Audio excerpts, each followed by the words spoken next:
Greetings, and a warm, heartfelt welcome back to Calm Sleep Narratives. It is a pleasure to have you here in this quiet space we have carved out of the noise of the modern world. Tonight, we are doing more than just retelling a story. We are stepping back into one of history's most chilling and profound anomalies. A winter so absolute, so relentless, that it reshaped the very fabric of European survival and left an indelible scar on the collective memory of the continent. We are travelling through the mist of time to the year 1709, a period when the natural world seemed to lose its balance, turning with a sudden, predatory ferocity against the living. It was a time when the familiar comforts of the seasons vanished, replaced by a white, silent void that threatened to consume everything in its path. Before we begin our slow, steady descent into the deepening frost, I want to take a moment to acknowledge the community we are building here. If you find a sense of peace or comfort in these immersive journeys through the forgotten corridors of the past, please consider liking this video and subscribing to our channel. Your support allows these stories to keep breathing. And for those of you sitting in the stillness, perhaps watching the shadows dance on your wall, I have a question. What is the coldest temperature you have ever truly experienced? Was it a biting wind on a mountain peak, or a silent, frozen morning in a valley? Please, share your story in the comments below. I would love to read about the moments nature made you feel its power. Now, I invite you to settle in deeply. Adjust your pillows, lower your lights until they are nothing but a soft glow, and let the ambient warmth of your current surroundings serve as a constant, gentle reminder of the safety and sanctuary we are about to explore together. Most of us living in the 21st century believe we have a firm grasp on what a hard winter feels like. We have our modern touchstones, our shared vocabulary of seasonal struggle. We think of a car buried to the windows in a heavy snowdrift, the wheels spinning uselessly against the white powder.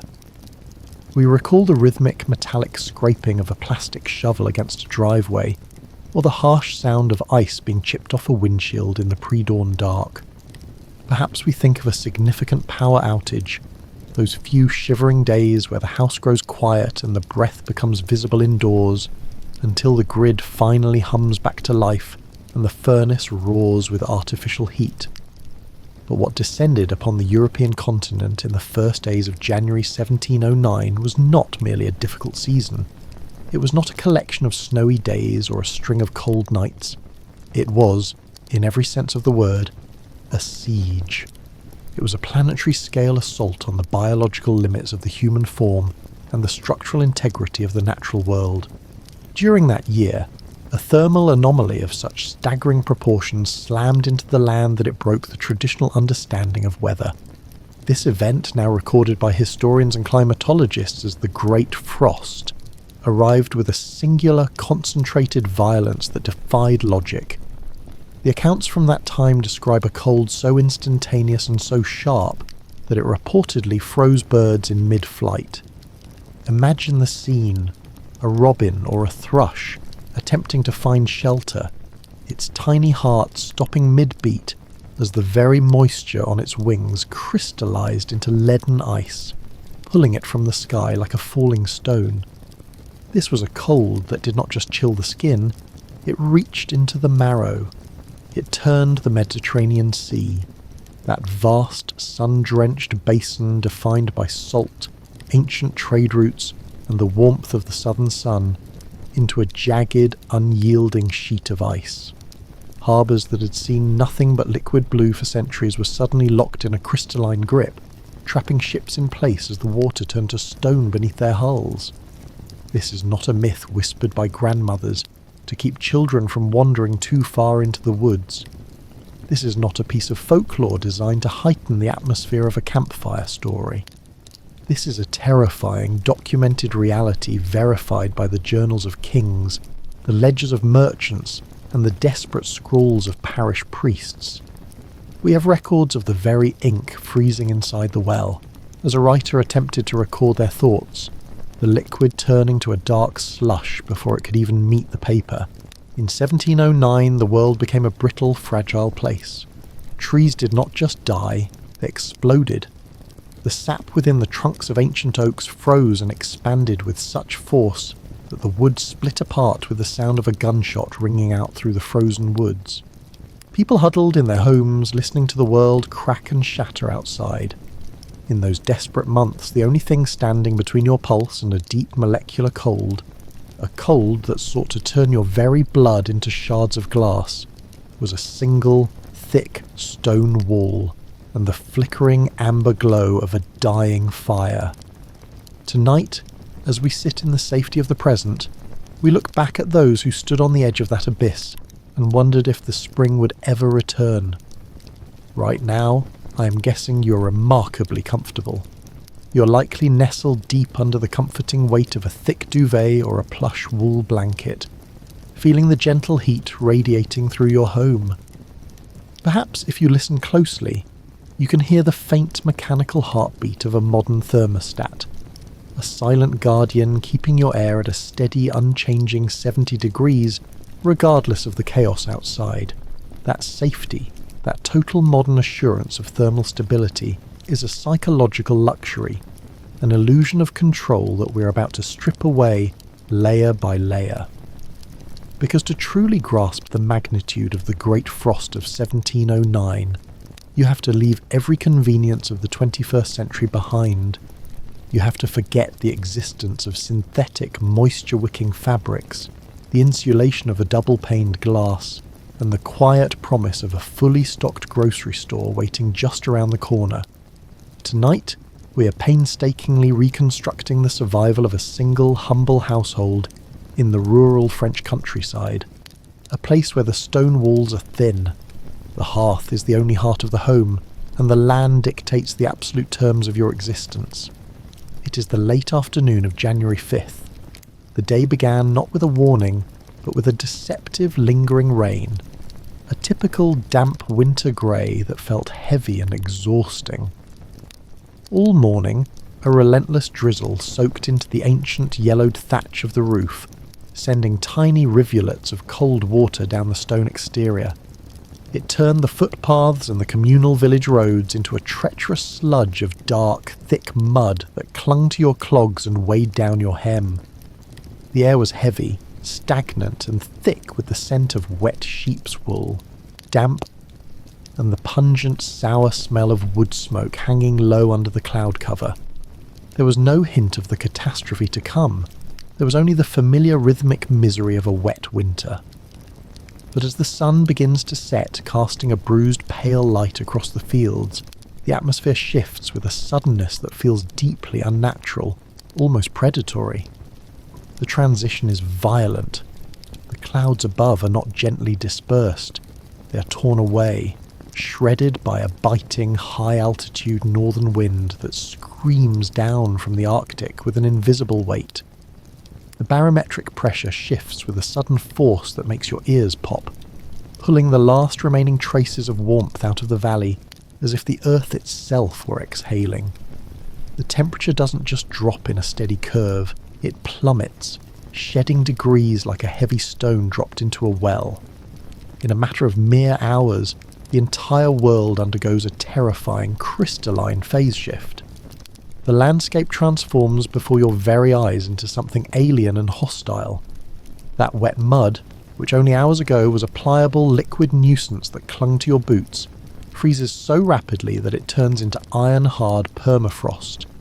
It traps every deep hoof print, every jagged wagon rut, and every footprint into a permanent razor-sharp sculpture of ice that rings like metal when struck by a hammer. The world has ceased to be fluid. It has become a brittle, frozen tomb. Imagine standing at your threshold, a heavy timber door held slightly ajar, as this atmospheric shift takes hold of the world.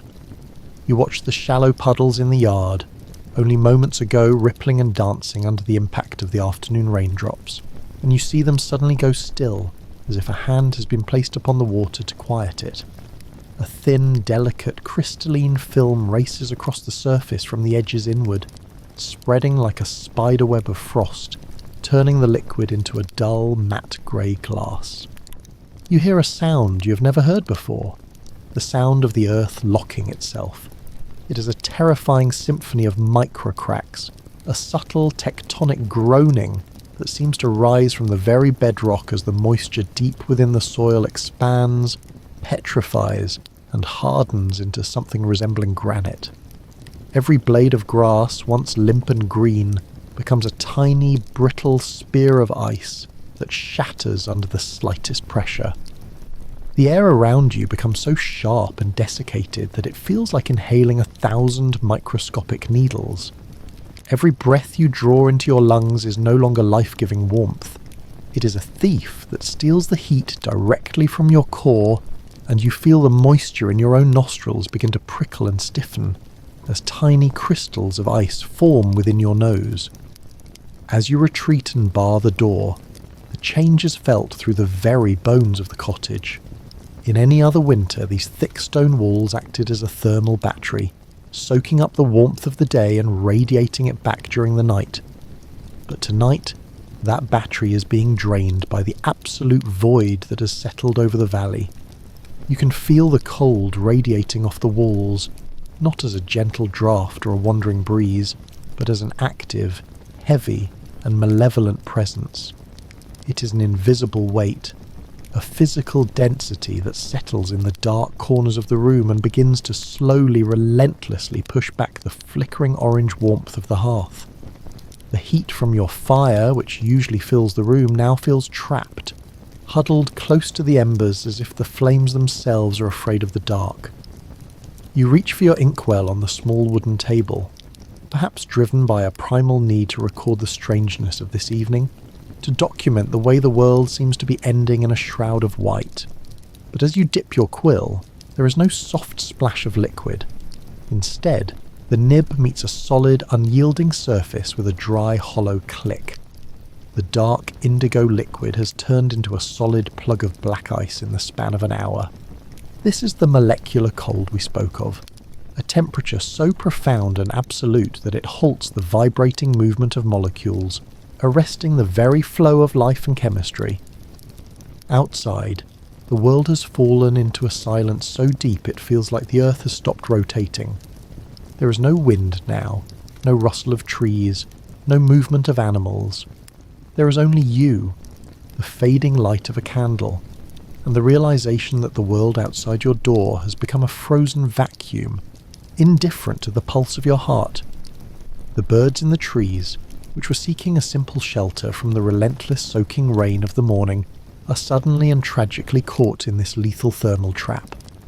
They had huddled together on the lower branches of the skeletal oaks and elms, fluffing their feathers to trap what little body heat they had, but the rain had been too persistent.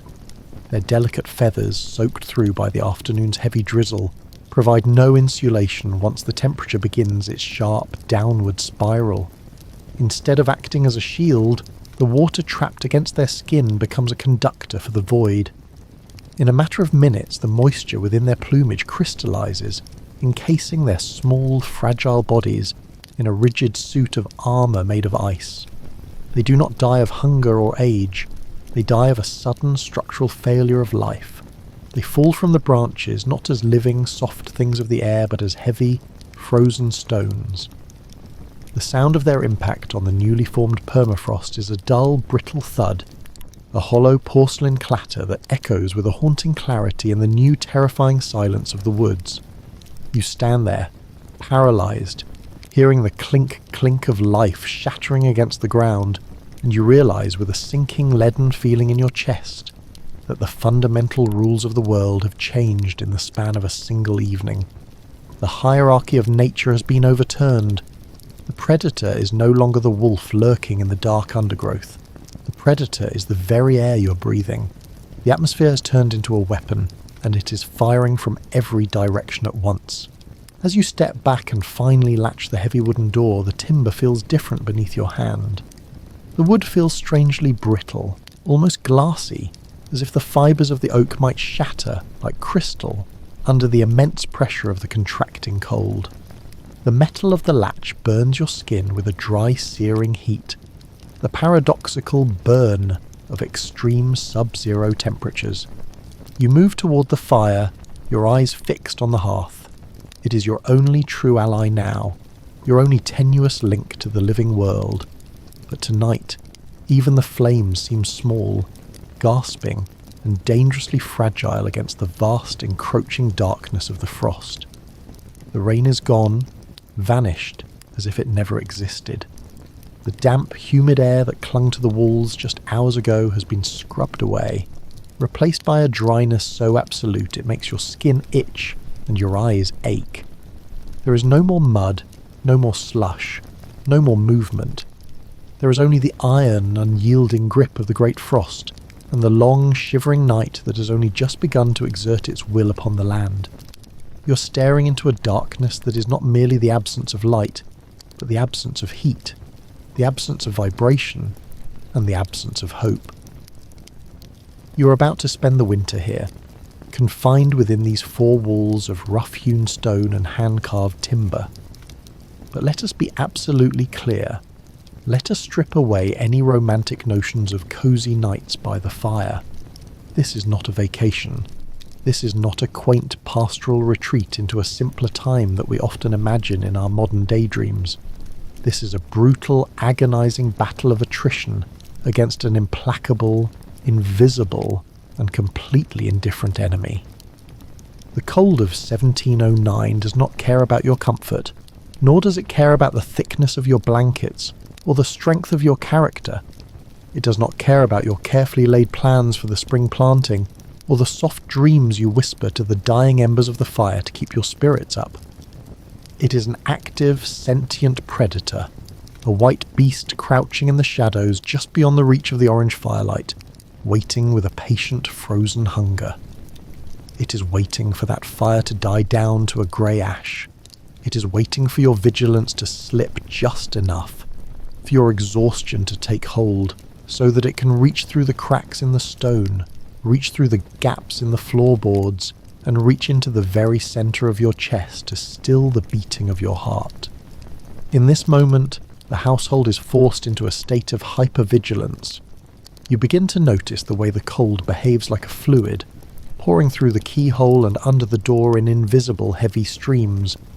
You see the frost creeping across the interior stones, white crystalline ferns growing in real time as the moisture from your own breath hits the freezing walls and turns to ice. Every piece of wood you throw onto the fire is a calculated gamble, a measurement of how much time you have left before the fuel runs dry. The forest outside, which used to provide for you, is now a graveyard of exploding trees. You can hear them in the distance, the ancient trunks of walnut and chestnut trees splitting apart with the sound of cannon fire as the sap within them freezes and expands, shattering the wood from the inside out. The world is breaking. The very chemistry of existence is being rewritten by the frost. You realize that your survival depends on a constant, grueling labor, tending the flame, sealing the gaps with rags and staying awake. For in this level of cold, sleep is not a rest, but a potential gateway to a permanent icy stillness. The Great Frost of 1709 is not a weather event. It is a profound historical trauma. As the night deepens, the silence becomes so heavy it feels physical. There are no crickets, no rustling leaves, no distant owls. The world has been muted, placed into a deep molecular coma. You sit by the hearth, watching the way the shadows of the flames lick the ceiling, and you understand that you're no longer the master of your domain. You are a tenant in a world that has decided to become uninhabitable. You are witnessing the absolute power of the earth to reset the clock of civilization. Every minute that your heart continues to pump warm blood through your veins is a small, defiant victory against a universe that has turned to stone. The night ahead is not just hours of darkness. It is a gauntlet. It is a test of how much a human being can endure when the sun fails to provide warmth and the very elements of life turn into the instruments of death. The air outside is now a vacuum of heat, a hungry void that will pull the life out of any living thing that dares to cross its threshold. And you, huddled by your small flickering fire, are all that remains of the warmth of summer. But here is the catch. The strange, haunting irony of survival in an era of extremity. Inside the narrow confines of this cottage, amidst the howling northern gale and the crushing silent weight of the frost, there exists a profound and primal safety. It is a sense of coziness that feels deeply earned, a comfort so heavy and thick it wraps around you like a wool shroud. It is a peace born of the most terrifying contrast imaginable, because the alternative, the world that exists just inches away, separated from you by only a few boards of seasoned oak on the other side of that door, is a certain, shivering and lonely death. Tonight, we're going to move beyond the statistics and the maps to examine the specific brutal mechanics of how a human being survives the coldest night in 500 years. We will look closely at the architecture of warmth, the meticulous layers of coarse clothing that become your second skin, the high-calorie, grease-laden food that acts as the raw fuel for your internal furnace, and the way you are forced to insulate your very soul against a darkness that feels sentient. We will explore the fragile, flickering psychology of waiting out a storm that doesn't just feel like a seasonal shift, but like the literal end of the human world. If exploring these darker, grittier corners of our shared history, the forgotten parts of the past that still smell of acrid wood smoke and damp old wool, is what keeps you up at night, or perhaps if these stories help you find the deep quiet you need to finally drift into sleep, I invite you to go ahead and hit that subscribe button.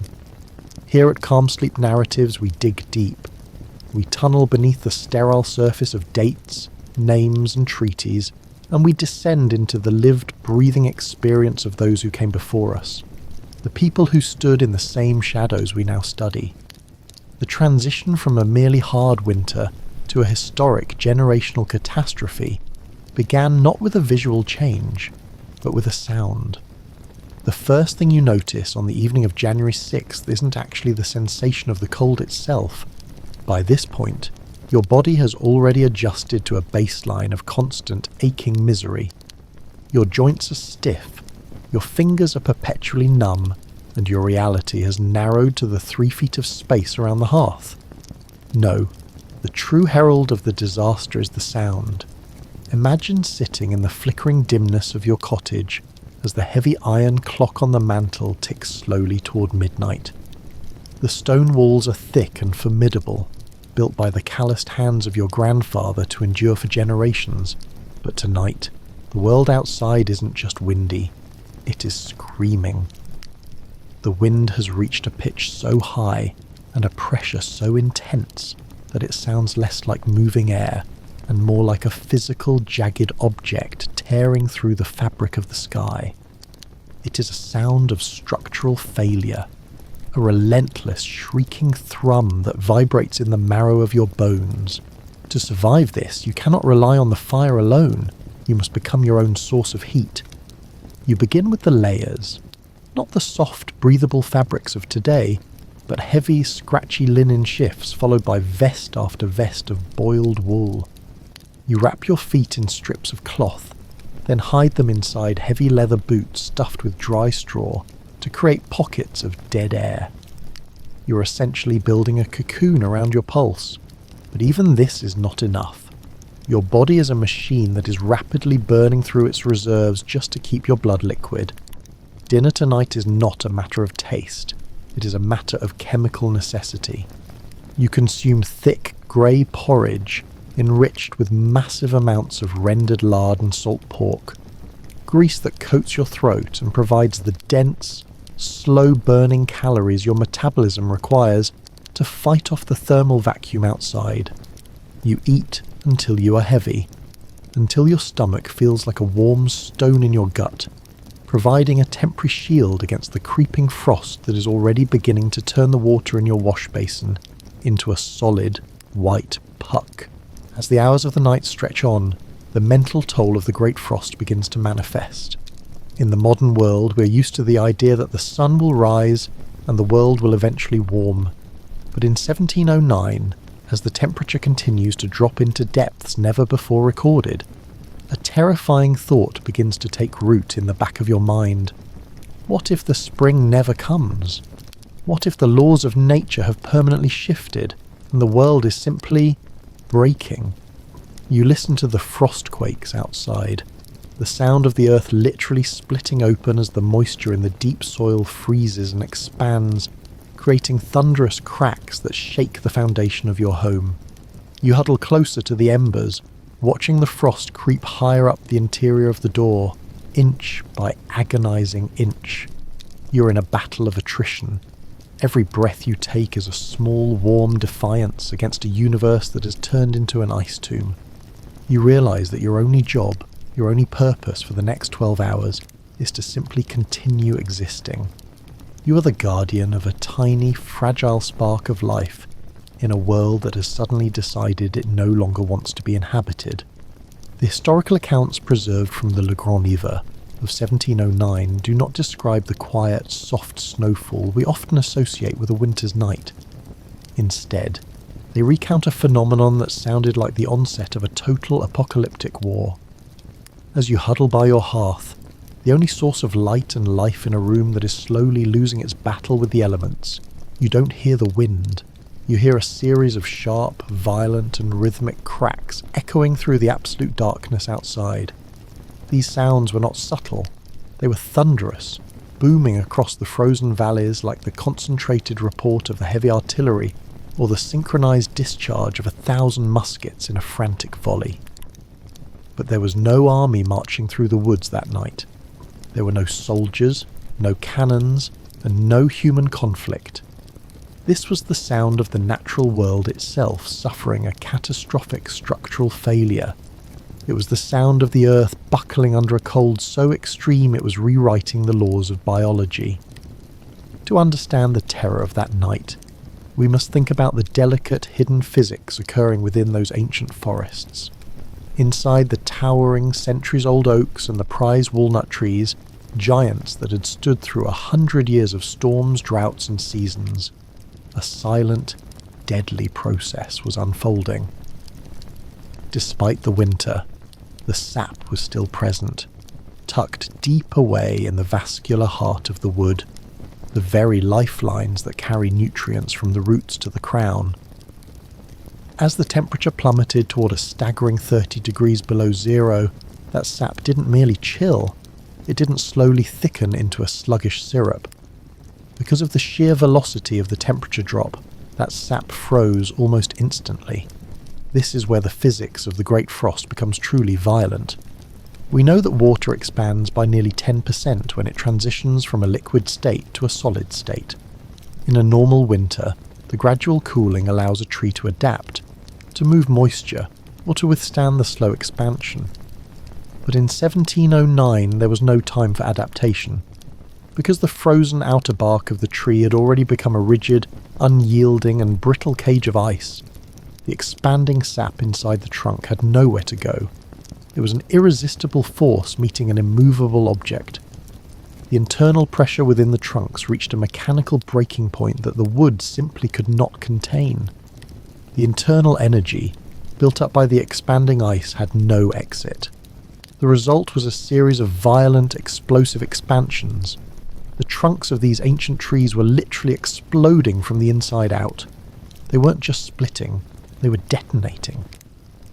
The force of the expansion was so great that it sent jagged, razor-sharp shards of frozen timber, some as large as a man's arm, flying through the air, whistling through the snow like shrapnel. The very foundations of the natural order were being shredded by the cold. Imagine the sheer, paralysing terror of sitting in your small home, listening to your livelihood, the orchards that fed your family, the woodlots that provided your fuel, and the very landmarks of your childhood, shattering in the dark. Every boom you heard was the death of a living thing that had existed for generations before you were born. It was a deep, molecular failure of nature itself, a terrifying signal that the predictable, cyclical world you once knew had been replaced by something much older, much more primal, and infinitely more dangerous. This was not a tragedy that ended when the sun rose. When the morning light finally touched the landscape, the survivors looked out upon a scene of total devastation. The forest looked like they had been subjected to a heavy bombardment. Great oaks lay in splinters, their hearts exposed to the biting air. The walnut trees, the most valuable assets of the French countryside, were particularly susceptible. Their wood was brittle and their sap heavy, making them the first to succumb to the frost quakes. The economic impact was immediate and staggering. In a single night, the wealth of entire villages, stored in the growth of their trees, was erased. The oil from the walnuts, the timber for the ships, the fruit for the coming autumn, it was all gone, reduced to a field of broken white wood. The sound of those trees exploding was more than just a physical event. It was a psychological trauma that stayed with the survivors for the rest of their lives. It was the sound of the world breaking. In the modern world, we rarely hear the earth protest, but in January of 1709, the earth was screaming. The Great Frost wasn't just a cold snap. It was a reminder that the environment is not a static backdrop to our lives. It is a dynamic, powerful, and sometimes violent force that can withdraw its permission for us to exist at any moment. As you lay your head down tonight, listen to the silence of your own home. Appreciate the stillness. Because for the people of 1709, the silence was a luxury they wouldn't know again for many months. Replaced instead by the thunderous cracking of a world that was literally freezing to death. The scale of this disaster reached into every corner of European life. The frozen sap didn't just kill the trees, it killed the hope of the coming year. When a tree explodes, it isn't just a loss of wood, it is the destruction of a micro-ecosystem. The birds that had found shelter in the hollows were crushed. The squirrels and rodents that stored their winter caches in the trunks found their homes turned into shrapnel. The entire biological hierarchy was being dismantled by the simple, inescapable expansion of water into ice. This was the Great Frost at its most sadistic. It didn't just starve you, it took away the very tools you needed to rebuild. It was a siege that began in the cells of the plants and ended in the hearts of the people, leaving behind a scarred landscape and a history written in the shards of shattered timber. Inside the narrow, flickering confines of your cottage, the terror of the outside world isn't just a sound. It is a physical sensation that travels through the soles of your feet. You feel the deep, guttural vibrations of those gunshots, resonating through the heavy oak floorboards. Each time a tree detonates in the valley, the house shudders, a subtle reminder that the earth itself is under assault. The air within these four walls is beginning to undergo a profound, almost chemical transformation. It is no longer a transparent medium. It has become a presence, a cold, invisible weight that pushes against the light. You can feel the temperature gradient shifting with a speed that defies logic. When you sit within the golden circle of the hearth, the heat is an intense physical weight against your skin, a searing radiance that feels almost too hot to bear, reddening your face and drying your eyes. But the moment you move just 3 feet away, crossing an invisible frontier toward the center of the room, the world changes. Your breath begins to plume in thick, heavy white clouds that hang suspended in the air like ghostly anchors. The air here is so desiccated and so cold that it feels thin, as if the very oxygen molecules have been squeezed out, compressed by the encroaching frost, until the act of breathing becomes a conscious, straining effort. You find yourself drawn toward the window, but you do not look out into the night. In the year 1709, glass is not the invisible, perfect barrier we know today. It is a rare, expensive luxury, hand-blown, thin, and filled with imperfections, tiny bubbles and ripples that distort the moonlight into jagged, unrecognizable shapes. To look through it is to see a fractured world, but tonight you have no interest in the view. You are focused entirely on the seal. You understand that this pane of glass is a structural weakness, a thermal leak that could cost you your life.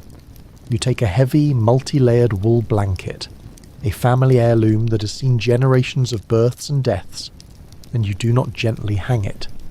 You take iron nails and a heavy mallet, and you drive them directly into the wooden frame, covering the glass and the shutters entirely. You are sealing the breach in your hull.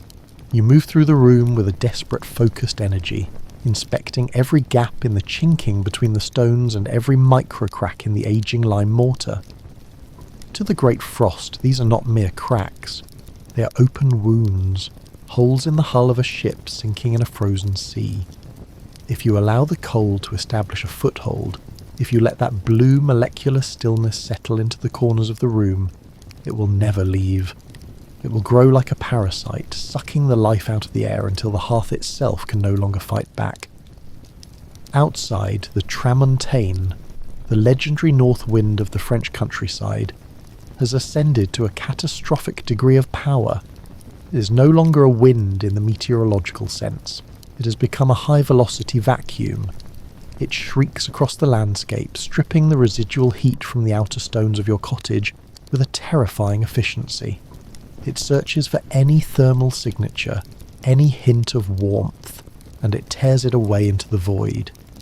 Your job, your only job for the next 3 months, is to prevent thermal equilibrium. The universe, governed by the cold laws of entropy, wants the inside of your cottage to be exactly as cold as the frozen waste outside. It wants the molecules of your home to slow down and stop. You're the only thing standing in the way of that absolute stillness.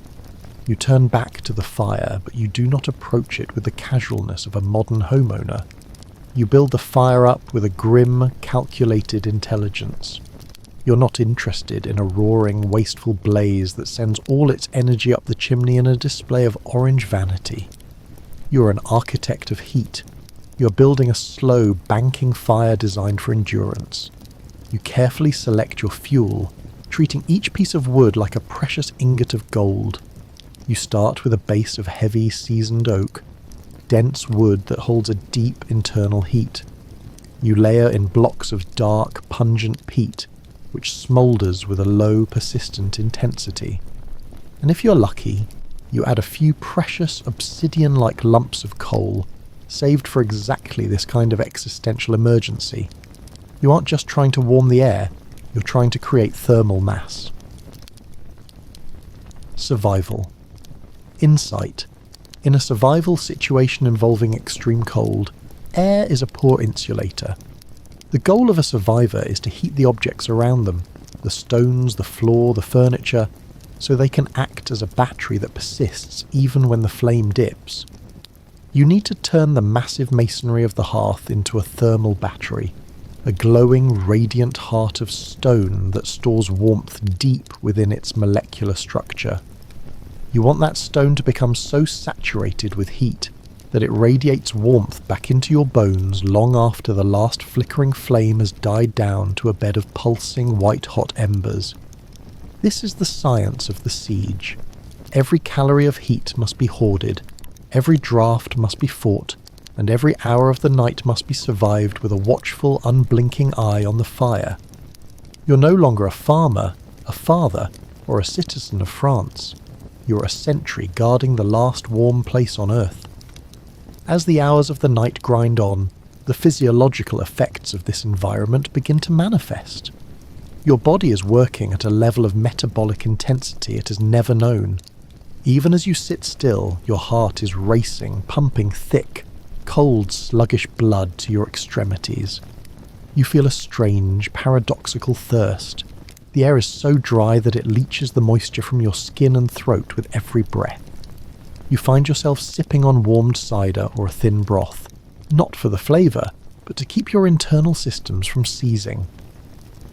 The silence outside is now punctuated by a new sound, the groaning of the cottage itself. The timber beams in the ceiling, usually silent and steadfast, begin to pop and creak as the cold forces them to contract. It sounds as though the house is trying to shrink, to pull itself inward to escape the wind. You look at the candle on the table and notice that the flame is perfectly still. There is no air movement because the room has become a pressurized chamber of survival. You realize that you're living inside a pocket of resistance. The great frost is not just a season. It is a predator that has cornered you in your own home. It is testing the limits of your materials, your wood, your stone, your wool, and more importantly, it is testing the limits of your will. You wrap yourself in another layer of wool, feeling the scratchy, comforting weight. You look at the embers of the fire, seeing in them the only thing that separates you from the frozen birds falling in the woods. You realise that for the rest of this winter, your life will be measured in inches. The 3 feet of warmth around the hearth, the thickness of the stone walls, and the distance between your current breath and the freezing void just beyond the door. The night is long, and the great frost has only just begun to show its teeth. The light in the room is low, dancing in long, jagged shadows that stretch and crawl across the low-beam ceiling like the fingers of a flickering ghost. The oil lamp on the table sputters, its wick struggling to draw fuel in the tightening chill, casting a weak amber glow that barely reaches the edges of the room. Outside, the storm is a chaotic, deafening roar, a sound of nature unhinged, of air moving with the force of a tidal wave. But inside, sheltered under the heavy, dense protection of the centuries-old thatch roof, that violence is muffled into a rhythmic, low-frequency hum. It is a sound that vibrates in your chest more than your ears, a constant physical reminder of the thin, fragile barrier of straw and timber that stands between your pulse and the absolute void of the night. You're safe for this moment, but you are under no illusions. You're also a prisoner of the frost. The battle of attrition has truly begun, and the walls of your world have shrunk to the diameter of your hearth. You are sitting as close to the hearth as you dare, huddled within the glowing heart of your world, but the atmosphere in the room is beginning to undergo a terrifying, almost chemical transformation. It is no longer just a draft, that familiar, playful tug of winter air that usually whistles through the floorboards or dances under the doorframe. The cold has become a presence. It occupies the dark corners of the room like an uninvited, malevolent guest, a heavy, invisible weight that settles in the low places and slowly, relentlessly, pushes back against the flickering orange warmth of your fire. You can feel the temperature gradient shifting with an almost violent, crystalline clarity. This is what survivors of the Great Frost call the cliff of air. It is a literal thermal wall. If you lean forward just inches from the dancing flames, the heat is a physical pressure, a searing, dry intensity that makes your skin prickle and your eyes water with the sudden dehydration. But the moment you pull back just 3 feet, moving toward the center of the room, the brutal reality of 1709 strikes you with the force of an ice water bath. Your breath doesn't just mist in the way you've seen on a chilly autumn morning. It plumes in thick, swirling clouds of white vapor that linger in the stagnant air, suspended like ghosts of the heat leaving your body. The air in the room has become so brittle, so utterly devoid of moisture, that it feels thin and sharp in your lungs. It is a dry, metallic cold that tastes of iron and static electricity. Every inhalation feels like a gamble with the frost, as if the oxygen itself has been frozen out of the room, leaving behind a vacuum that seeks to pull the moisture from your eyes, your throat, and your very cells. You notice that the moisture from your breath is beginning to crystallize on the wool of your collar, turning the fabric into a stiff, white board. The very act of existing has become a high-energy labor. To survive this, you must understand the geography of your own home. The center of the room is now a dead zone, a place where the molecular movement has slowed to a crawl. You find yourself pulling your chair, a heavy dark wood heirloom, closer and closer to the stone of the chimney, until you are practically sitting within the mouth of the furnace. You're no longer living in a house, you're living in a 3-foot radius of survival. You watch the frost creeping up the interior of the stone walls, white crystalline ferns of ice growing in real time, inching toward the ceiling as they consume the last vestiges of ambient warmth. The cold is not just outside, it is colonizing your sanctuary, claiming the stones, the furniture, and the air itself. The silence that accompanies this level of cold is unlike any quiet you've ever known. It is a heavy, pressurized silence that feels as though the world has been placed in a bell jar. In our modern world, we are surrounded by the constant low-level hum of electricity, the distant roll of tyres on asphalt, the vibration of a refrigerator. In 1709, when the temperature hits the bottom of the world, all sound dies. The birds are gone, the insects are dead, and even the wind eventually falls into a jagged, frozen stillness. In this silence, you hear things you were never meant to hear. You hear the internal architecture of your home groaning under the strain of contraction. You hear the microscopic tink of the mortar in the walls cracking as it freezes solid. You hear the blood pumping in your own ears, a frantic, rhythmic drumming as your heart works overtime to keep your extremities from turning to wood. You realise that you are the loudest thing left in the world. You're a biological engine running at full throttle just to maintain a baseline of life. While everything around you, the ink in your well, the cider in your mug, the very sap in the floorboards, has surrendered to the stillness. You're a flickering candle in a universe of ice, and the night has only just reached its midpoint. You rise from your seat, and the moment your feet leave the immediate radiance of the hearth, you feel the cold rising from the floorboards like a dark, silent tide. It is not a subtle chill. It is a heavy, subterranean cold that flows around your ankles and seeps through the thick wool of your stockings. In the year 1709, glass is not the invisible, sterile barrier we take for granted in the modern world. It is a precious, fragile luxury, often referred to as forest glass, a material forged in woodland furnaces that carries a distinct tint of mossy green or deep amber. It is a surface defined by its flaws, full of ripples, trapped air bubbles, and swirling imperfections that distort the frozen world outside into a surreal, shifting nightmare of jagged shapes and grey shadows. As you approach the pane, the sheer intensity of the cold radiating through it is so sharp it feels like a thermal burn against your skin. You don't look through it to admire the moonlight on the snow. You look at that glass as a structural weakness, a transparent crack in your defences. You take a heavy wool blanket, thick, scratchy and saturated with the scent of wood smoke and the natural lanolin of the sheep it came from, and you begin to nail it directly into the wooden window frame with a desperate singular focus. You're not worried about the loss of light or the obstruction of the view. You're worried about the seal.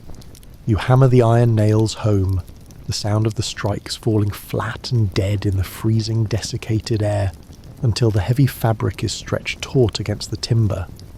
You move through the room like a sailor during a gale, inspecting every inch of your sanctuary. Every gap in the chinking between the rough-hewn stones, every micro-crack in the ancient crumbling mortar is a breach in your hull. You have to understand the shift in your reality. You're no longer living in a stationary house. You're living in a pressurized vessel adrift on a planetary sea of ice. Any leak, no matter how small or seemingly insignificant, is a conduit for the void to enter. The cold is not merely entering, it is claiming the space you have fought so hard to heat, seeking to erase the tiny pocket of life you have carved out of the frost. Outside, the wind has reached a pitch that transcends the auditory and becomes a physical vibration, a low, guttural and primeval howl that vibrates the very marrow of your bones and causes a dull ache deep within your inner ear. This is the tramontane, the legendary terrifying north wind of the French countryside, but tonight it has been amplified by a global thermal anomaly to a catastrophic degree of power. It doesn't just blow across the land, it scrubs it. It screams across the open fields and through the shattered woods, stripping the residual heat from the outer stones of your cottage with the terrifying efficiency of an industrial vacuum. The stone walls, 2 feet thick and built by your ancestors to withstand a century of seasonal storms, are now being systematically drained of their thermal energy, their molecular warmth being pulled out into the night by a wind that never tires.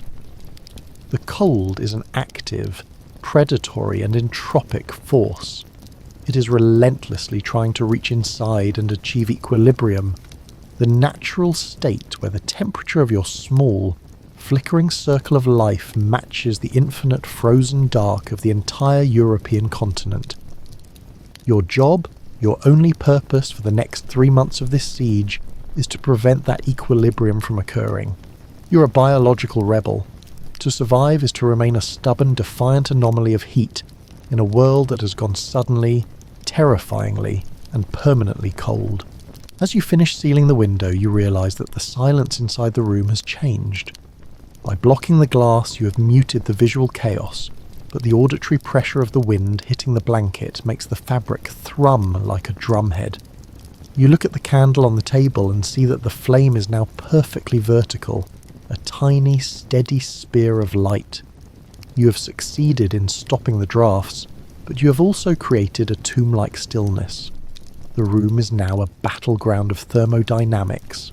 On one side, you have the massive glowing heart of the hearth, radiating its life-giving infrared waves. On the other, you have the stone walls, which are slowly turning into blocks of ice. The cliff of air we spoke of earlier is moving. It is no longer 3 feet from the fire. It is encroaching inch by inch as the walls grow colder. You find yourself calculating the volume of the room, realizing that every cubic inch of air you can keep warm is a minute added to your life. The psychological weight of this realization is immense.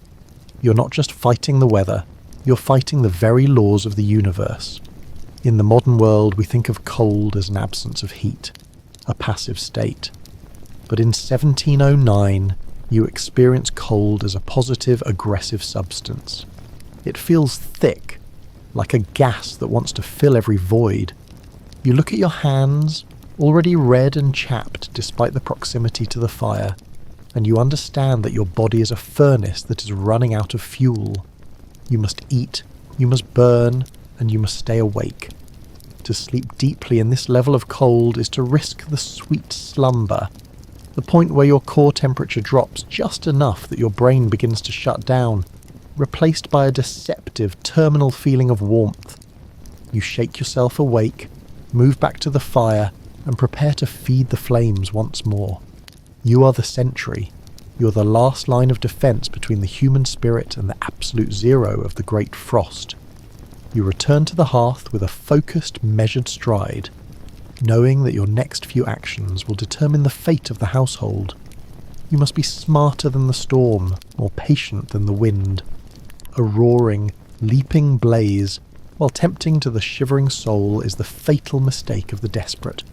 Such a fire burns with a frantic, wasteful hunger, consuming your precious fuel reserves in a violent flash and sending the vast majority of its life-saving energy straight up the chimney, to be lost in the indifferent frozen sky. You cannot afford such vanity. You're a craftsman of warmth, a technician of the flame. You begin to construct a slow, banking fire, a quiet masterpiece of 18th century survival engineering. You start with a heavy oak, dense, ancient timber that has spent decades of its long life drinking in the energy of the summer sun, storing it within its tight, carbon-rich rings. You nestle these massive logs deep into the glowing bed of existing embers, ensuring they have the solid foundation they need to smoulder. Between the oak, you pack blocks of peat, the concentrated, dark and earthy remains of thousands of years of decomposed life. The peat does not flame. It glows with a low, relentless and almost subterranean heat that refuses to be extinguished. And finally, if your stores have held, if your preparation in the autumn was sufficient, you add a few precious lumps of coal. Their intense blue-white cores provide a steady, reliable baseline of energy, a chemical heat that pierces through the dampness of the room. In this moment, you're engaged in the high-stakes science of creating thermal mass. You're not merely heating the air, which is a flighty and unreliable medium that escapes through every crack. You're heating the masonry itself. You need the stones of the hearth, those massive, rough-hewn blocks of granite or limestone, to absorb this energy at a molecular level. You're turning the entire chimney stack into a massive thermal battery, a reservoir of infrared energy that stores the warmth and slowly, stubbornly radiates it back into the room long after the last visible flame has flickered into grey ash. This is the true architecture of survival, the recognition that heat is a physical substance that can be hoarded within stone. As the masonry begins to saturate, the air in the room changes. It feels heavier, more stable. The cliff of air that once threatened to push you into the hearth begins to recede. The light in the room wanes and flickers as the flames settle into a deep, pulsing orange, casting long, jagged shadows that dance across the walls. These shadows stretch and shrink like living things, silent witnesses to the battle occurring within the walls. The storm outside remains a chaotic, deafening roar, a relentless symphony of destruction as the great frost continues its assault. You can still hear the distant cracks of trees exploding in the forest like musket fire, and the deep tectonic groaning of the earth as it buckles under the expanding pressure of the permafrost.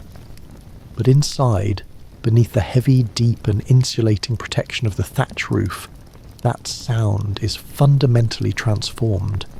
It is filtered through 6 feet of tightly packed straw and seasoned timber until it becomes a rhythmic, low-frequency hum, a constant, vibrating reminder of the thin, fragile barrier that stands between your pulse and the crushing, absolute silence of the void.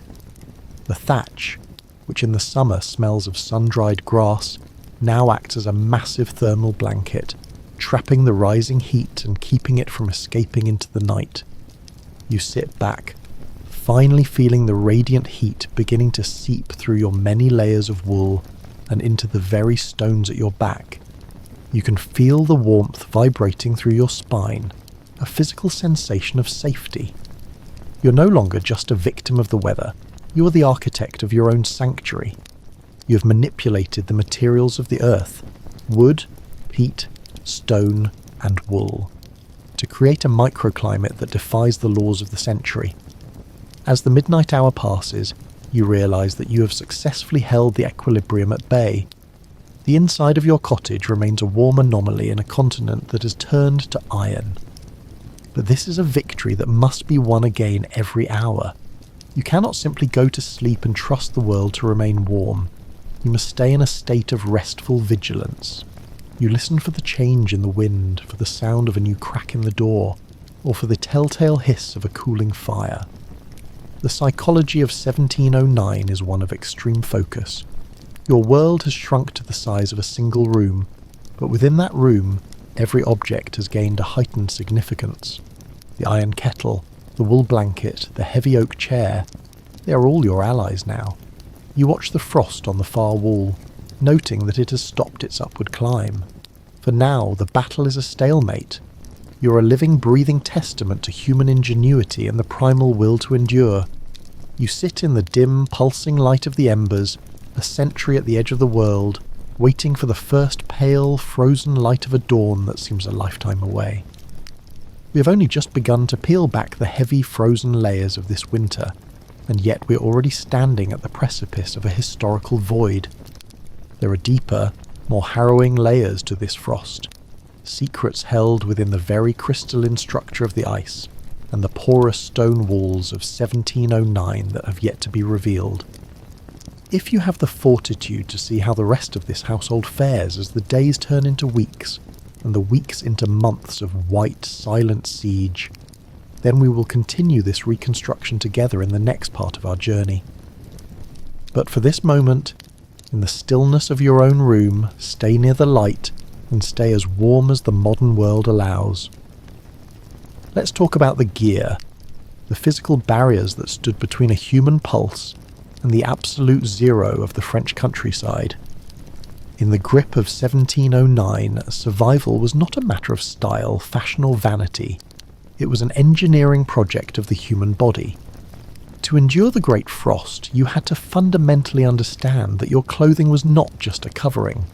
It was your primary fortification, the first line of defence in a total war where the air itself was a predatory force trying to steal the heat from your very marrow.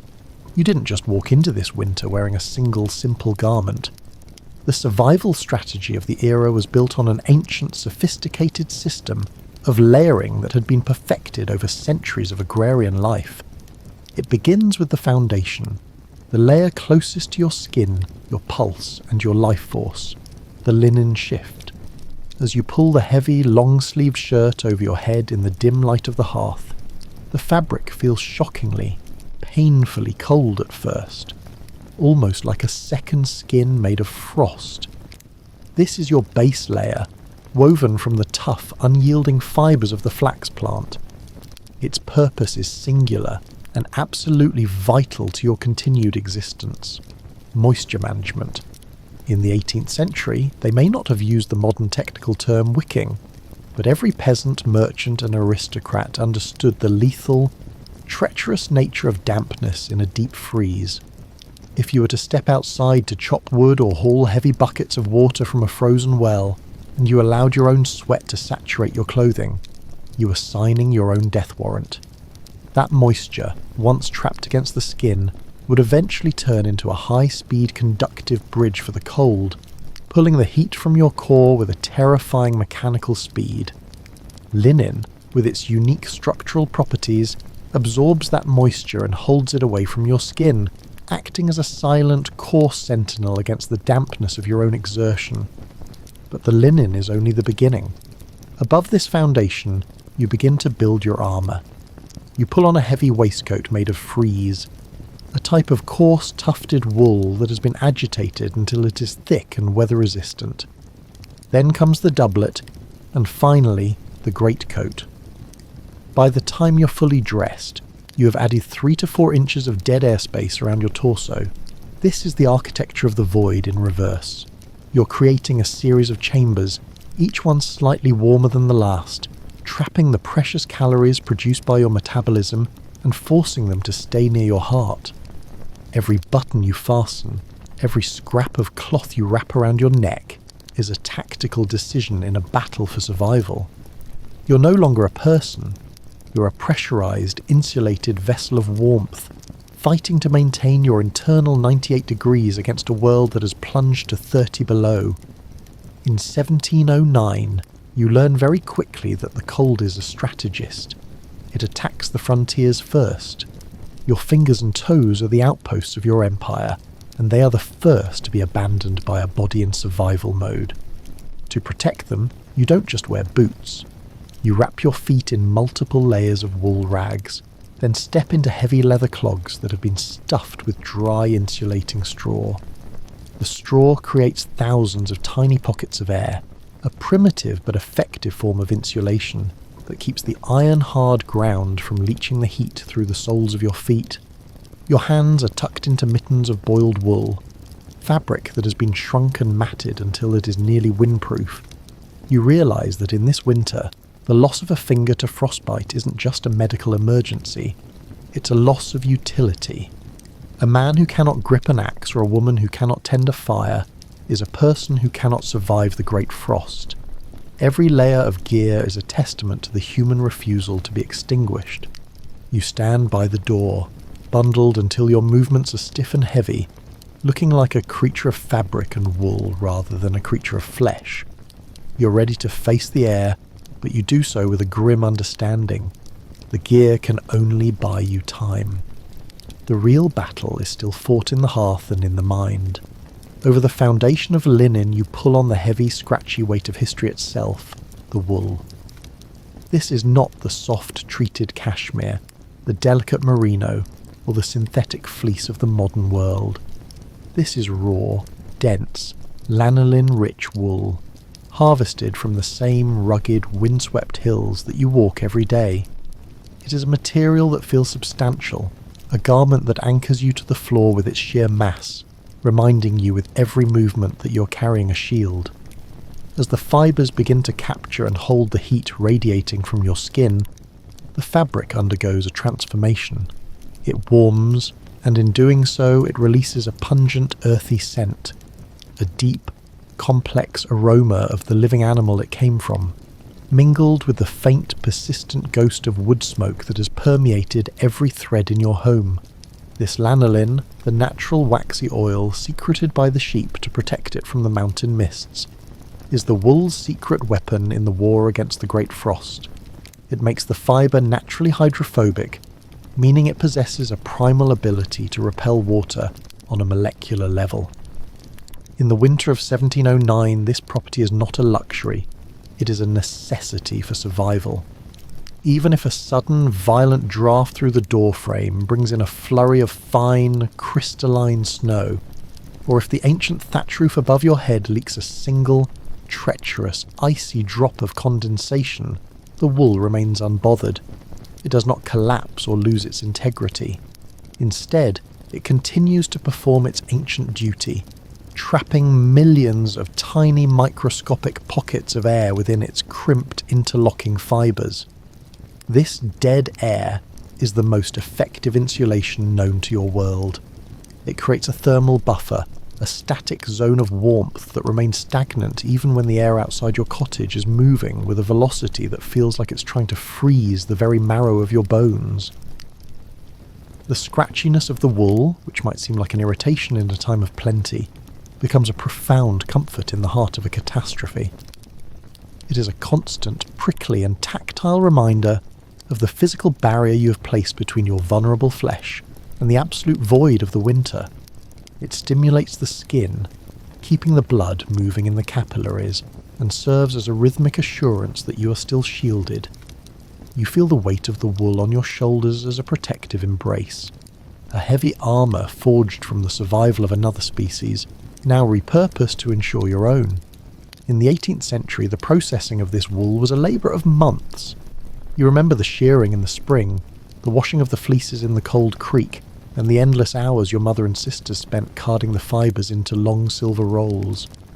The spinning wheel's rhythmic hum was the soundtrack of your childhood, turning the raw fluff into a strong multi-ply yarn. This wool wasn't bought in a store, it was grown, processed and knitted or woven by hands you have held. Every stitch in your waistcoat represents a unit of time and care, a communal effort to build a defence against the inevitable return of the cold. When you look at the weave of your sleeve in the flickering light of the hearth, you see more than just thread. You see the resilience of the local breed of sheep, animals that survived the same harsh rains and biting winds you now face. Their evolutionary history is now your personal defence system. The wool's architecture is designed to breathe while retaining heat, a paradox of nature that allows you to work by the fire without overheating, yet protects you the moment you step into the cliff of air that haunts the centre of the room. It is a biological technology that no machine of 1709 could replicate. As the night deepens and the temperature outside the cottage plunges toward depths that defy description, you find yourself grateful for the sheer density of the fabric. You are wearing what is essentially a felted wool. The wool has been walked, or fulled, beaten and soaked until the fibres have shrunk and matted together into a windproof mass. This process removes the gaps between the threads, creating a surface so tight that the tramontane wind, for all its shrieking power, cannot easily penetrate to your skin.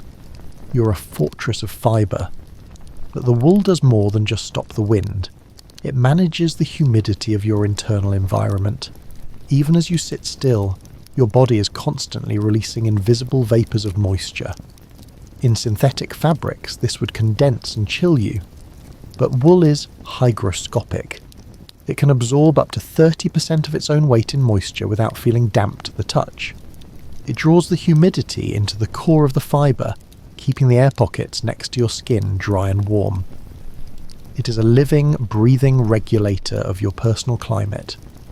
In the year of the Great Frost, this hidden chemistry is what keeps the creeping chill from turning into a lethal case of pneumonia. You pull the heavy cloak tighter around your chest, feeling the lanolin-scented warmth settle into your lungs.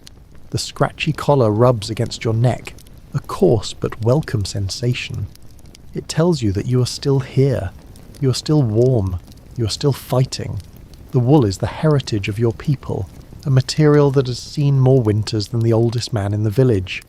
It carries the history of the land, the strength of the flock, and the hope of the household. As you watch the frost continue its slow, crystalline crawl up the interior of the stone walls, you know that as long as you have the wool, the fire, and the will to tend them both, the void will have to wait another night to claim you. The Great Frost is a test of many things: faith, endurance, and community. But on a physical level, it is a test of the wool, and tonight, as the rafters groan and the trees explode in the distance, the wool is holding. It is maintaining the tiny, fragile ecosystem of your body, keeping the spark of life burning in a world that has turned into a frozen vacuum. You close your eyes for a moment, listening to the muffled roar of the wind against the thatch, and you feel the scratchy, heavy, beautiful weight of survival pressing down on you, keeping you grounded in the land of the living. To seal this carefully constructed internal environment, you add the final layer of your biological fortification, a vest or doublet of cured leather. Leather is the absolute windbreaker of the pre-industrial age, a material of high density and zero permeability. It does not breathe, and in this specific crisis, that lack of respiration is exactly what you require. It serves to trap a thin, precious, and highly pressurized layer of warm air directly against your torso, effectively preventing the bellows effect. The process where the simple movement of your arms or the expansion of your chest during a breath would pump that hard-won heat out into the cold room. As the temperature outside continues to slide into the abyss, the leather becomes strangely stiff and rigid, almost like a suit of plate armor. It transforms into a protective carapace, a shell that holds your heat in a tight, desperate embrace close to your heart. But as the night deepens and the cold becomes a heavy physical weight, the mercury drops toward minus 15 degrees Celsius inside your own home. Yes, inside the very walls that are supposed to protect you. At this temperature, you realize with a cold clarity that individual clothing, no matter how thick the wool or how sturdy the leather, is no longer sufficient to keep the blood liquid. This is the existential moment where the concept of the individual dissolves, and survival becomes a desperate mathematical group effort. Inside the house, the walls are beginning to grow a thick white fur of crystalline frost that sparkles with a cruel beauty in the dim light of the dying fire. The water in the wash basin has long since frozen into a solid grey block of ice, so dense that it would require a heavy woodman's hatchet to break. The math of survival in 1709 is simple, brutal, and unyielding. A single human body is a biological furnace, producing roughly 100 watts of thermal energy. In a room that is deep freezing, 100 watts is nothing more than a flickering candle held up against a hurricane. But 5 bodies, 5 human beings gathered together in a tight breathing circle, produce 500 watts. That is no longer a candle, that is a functioning space heater. The concept of privacy, that modern luxury of the warm and the wealthy, is abandoned without a second thought or a shred of hesitation. In the Great Frost, modesty is a casualty of the cold. You drag the mattresses, great heavy sacks stuffed with dried straw or, if you're fortunate, the soft, insulating down of geese, directly in front of the massive stone hearth. You can hear the dry rhythmic rustle of the straw as you move them across the floorboards, a sound that usually speaks of the golden heat of the summer harvest, now echoing hauntingly in a room that smells of ancient molecular ice. This transition to communal living is a tactical retreat. You are consolidating your resources. By moving the mattresses to the hearth, you are creating a nest within the thermal zone of the stone. You and your family, the elders, the children, the workers, lie down together, side by side, overlapping your blankets and your limbs. You're creating a shared microclimate, a small pocket of 37-degree warmth in a world that is rapidly approaching the freezing point of wine. You feel the heat of the person next to you as a lifeline, a tangible proof that the fire of life hasn't been extinguished yet. In this communal huddle, you're also protecting the most vulnerable members of your tribe. The children are placed in the centre, wrapped in the highest quality wool and shielded by the larger bodies of the adults. The elders are positioned closest to the radiating stones of the chimney. You're effectively building a human battery, where every heartbeat contributes to the collective temperature of the group. The straw beneath you, which was once just a cheap bedding material, now reveals its true value. It is a thermal break, a layer of air-filled tubes that prevents the frozen ground and the cold floorboards from leaching the heat directly out of your backs. The sounds of the night change once you're in the huddle. You hear the synchronized breathing of your family, a soft, rhythmic counterpoint to the shrieking of the tramontane outside. You're so close that you can feel the subtle tremors of shivering, the body's involuntary attempt to generate heat through friction. Shivering is a warning sign, a signal that the 500-watt heater is struggling to keep up with the losses to the room. When one person shivers, the others pull closer, tightening the weave of blankets and bodies, sealing the gaps where the cold air tries to snake its way into your nest. The air in the room is now so cold that the moisture from your collective breath begins to freeze on the surface of the top blanket, creating a thin, white crust of hoarfrost over your sleeping forms. You are being literally encased in a shell of ice, but inside that shell, in the dark, crowded space between the bodies, the temperature holds. You're surviving through a primitive biological socialism, the sharing of the only currency that matters in 1709, heat. As you lie there, watching the last of the orange light flicker across the frost-covered ceiling, you realise that the house has become a tomb for everything but this one small breathing spot on the floor. The furniture, the tools, the books, they're all cold, dead objects now, reclaimed by the winter. Only you and the people pressed against you are still part of the living world. You close your eyes, the scratchy wool against your face, the smell of leather and wood smoke in your lungs, and you focus on the steady rhythm of the hearts around you. For tonight, the math has worked. The 500 watts are holding the line. This is the moment where the geography of your existence shrinks to a few square feet. You're about to construct your final fortification, not out of stone or timber, but out of every scrap of fibre, fur and biological warmth the household possesses. In the year 1709, you do not simply go to bed. You engage in a complex, multi-layered deployment of insulation designed to create a total thermal seal.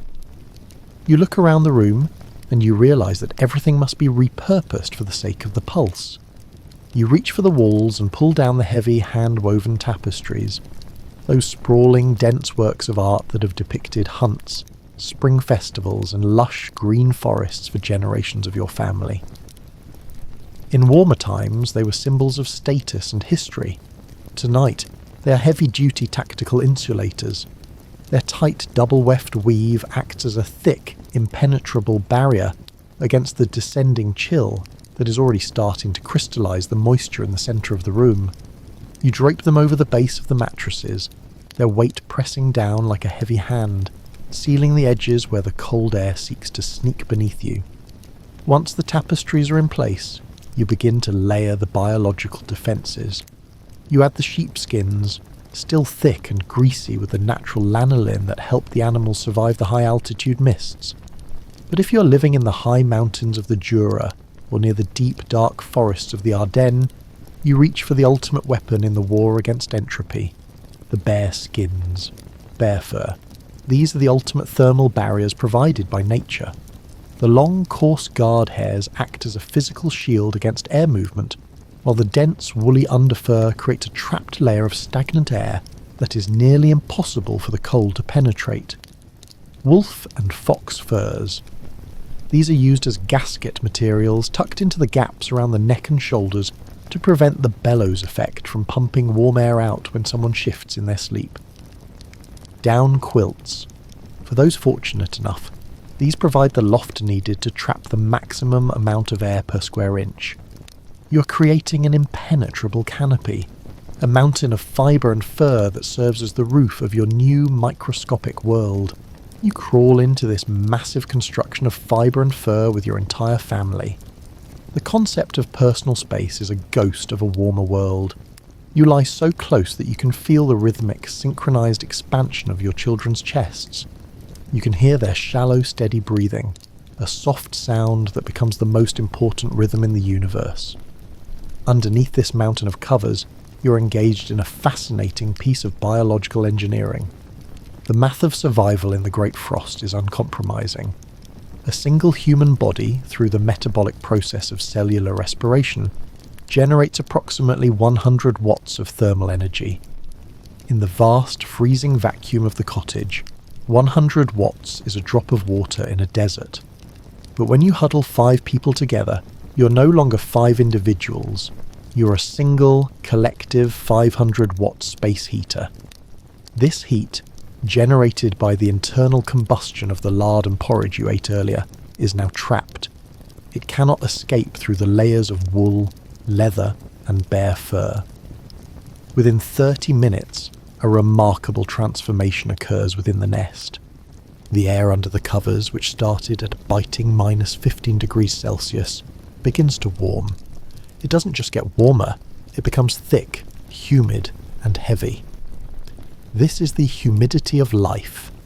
As you breathe, you release moisture into this confined space, and that moisture, usually a danger when you're moving, now becomes a thermal conductor that helps distribute the 500 watt of heat evenly across the group. You have created a small, humid oasis of life in a vast, dry desert of molecular ice. Outside the covers, the world is shattering. The wind of the tramontane may howl with a pitch so violent it sounds like the sky is tearing, and the stone walls of your home may be cold enough to freeze the blood in an open wound. But here, in the heart of the nest, you have achieved a profound, primal safety. This is not a coziness that is given to you by a thermostat or a modern furnace.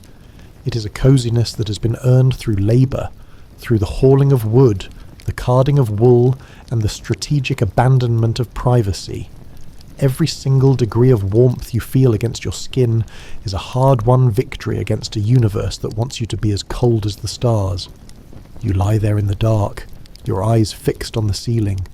You can see the faint red glow of the banked embers reflecting off the low, thatched beams. That glow is the only sun you have right now. You listen to the sounds of the frost quakes in the distance, the deep, booming thud of the earth splitting under the weight of the permafrost. But inside the nest, the sound is muted. All you hear is the life pulse of your family. You are currently existing in a state of thermal defiance. The predator outside, the great frost of 1709, is a patient hunter. It is crouching in the shadows of the room, waiting for one of you to kick off a blanket, waiting for the fire to die, waiting for the nest to fail. It is a battle of attrition. The frost wants to reach into that nest and pull the 500 watt out into the night, but as long as you remain together, as long as the layers of fur and history hold their integrity, the predator remains at bay. You realise that the great frost has stripped away everything that wasn't essential. It has taken away the fields, the trees, and the roads, leaving you with only the 3 things that truly matter: your heat, your hearth, and your kin. In the depths of the coldest winter in 500 years, you have found the absolute centre of human survival. You close your eyes, the scratchy wool of a 100-year-old tapestry against your cheek, and you allow yourself to drift into a shallow, watchful sleep, protected by the mountain of fur and the collective fire of the living. And then there is the sustenance. In the deep, hollow and oppressive silence of a 1709 midnight, hunger is not merely a craving or a rumble in the stomach. It is a screaming red alert biological alarm. You do not care about the refinements of French cuisine tonight. You have forgotten the concept of flavour profiles, the delicate interplay of herbs, or the aesthetic presentation of a plate. You care about one thing and one thing only: calories. You care about combustion. You care about the raw, dense chemical energy required to keep a human heart beating and a body temperature at 98 degrees in a room that is actively, aggressively trying to turn into an icebox. Your body has ceased to be a vessel of leisure. It has transformed into a desperate furnace, and the cold is increasing its metabolic demand to a frantic, agonizing degree. To stay alive, your internal fire must burn hotter and faster, consuming fuel at a rate that would be unthinkable in a mild spring. You're burning through your reserves just sitting still. In the corner of the hearth, nestled deep in the orange, pulsing glow of the embers, sits a heavy, soot-blackened cast-iron pot. It is, without question, the most important object in your universe. More valuable than the furniture, more vital than the gold in the church. It never leaves the fire. This is the perpetual stew, a culinary tradition born not of taste, but of brutal necessity, and the sheer, stubborn refusal to let even a single calorie of heat go to waste. Into this pot goes whatever the frozen earth has yielded and the cellar has managed to preserve against the frost. You reach into the dark, spider-webbed corners of your storage and pull out the last survivors of the autumn harvest. You find root vegetables that were buried in sand in the root cellar months ago, turnips with skin like wrinkled, yellowed parchment, parsnips that have gone woody and tough with age, and perhaps a few shriveled orange carrots, their sweetness concentrated by the dehydration of the cold. You hear the dry, rhythmic clink of dried peas hitting the bottom of the pot, a sound like gravel, followed by the dull, heavy thud of a chunk of salt pork. This meat is not fresh. It is hard, cured, and grey, a dense brick of protein and salt that has been hanging in the smokehouse. But vegetables and dried meat are not enough. You reach for a stoneware jar of tallow, rendered beef or mutton fat. In the modern world, we shun fat. In 1709, fat is not a dietary concern. Fat is gold. It is the densest form of energy available to the pre-industrial world. Carbohydrates/protein, approximately 4 calories per gram. Fat, tallow, approximately 9 calories per gram. The density of energy. While the vegetables provide bulk and a few lingering vitamins, the tallow provides the high-octane fuel for the shivering reflex. You scoop a generous, pale yellow dollop of the fat into the bubbling broth. You watch it melt, transforming from a waxy solid into shimmering golden oil slicks that dance and swirl on the surface of the dark liquid.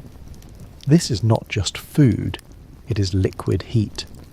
You ladle the broth into a rough wooden bowl, your hands shaking not just from the bone-deep cold, but from the primal anticipation of the heat. You bring it to your lips, you drink it. It is greasy, overwhelmingly salty, and incredibly, painfully hot. You feel it hit your stomach, not as a meal, but as a physical sensation of heat spreading through your limbs like a rising tide. It is a metabolic transfusion. The grease coats your throat, lining your stomach, and almost instantly, you feel the warmth radiating outward from your core, fighting the creeping numbness that has claimed your fingers and toes. This broth is the ammunition for your body's defense system. It fuels the shivering, the rapid, involuntary muscle contractions that generate internal body heat through friction. Without these dense calories, the shivering stops, and when the shivering stops, the body has surrendered. The equilibrium of the frost begins its final lethal descent into hypothermia. But as you scrape the bottom of the bowl with your spoon, the satisfaction is immediately poisoned by a cold, hard truth that settles in your gut heavier than the pork. You have to ration. Everything in this cottage is a countdown. The woodpile is finite. The food stores are finite. The cellar, which seemed so full and bountiful in October, now feels cavernous and empty. The remaining turnips huddled together in the sand like frightened survivors. You stand by the heavy wooden door wrapped in your layers and look at the stack of logs against the wall. This is the most terrifying mental calculation a human being can perform. You aren't just counting wood, you're counting the days you've left to live. The calculation. You look at the remaining oak and the pile of peat turf. You do the math in your head. Current burn rate. If you burn 3 logs a night, you can maintain a survivable warmth, keeping the room just above freezing. The inventory. You have perhaps 50 logs left. The unknown. Will you make it to the first thaw in March, or will the winter stretch into April? The trade-off. If you burn only 2 logs, you extend your timeline, but the edges of the room will freeze. The frost will creep closer to the bed. You might save wood, but you might not wake up from your sleep as your body temperature dips too low. The reality. If the great frost lasts even 1 week longer than your wood pile, the house becomes a tomb. The structure that protects you becomes the refrigerator that preserves you. You stare at the logs, tracing the rough bark with your numb thumb. Every piece of wood represents a few hours of life. Every shriveled turnip represents a few more minutes of shivering energy. There is no grocery store to replenish these stores. There is no relief column coming from the capital. There is no neighbour with extra to spare, for they are performing the same grim, silent math in their own dark cottages, hoarding their own tallow and watching their own wood piles with the same terrified eyes. You're alone in the math, and the denominator is the cold. In the winter of 1709, the margin for error is not just slim, it is 0. A single miscalculation, a single night of being too greedy with the fire in a moment of shivering weakness, or a single week where the tramontane wind blows with a velocity harder than even your pessimistic models expected, and the story of your household ends. It ends in the absolute white silence of the snow, a history frozen in place until the spring thaw reveals the tragedy. You turn back to the hearth, banking the glowing coals with a slow, deliberate precision that borders on the sacred.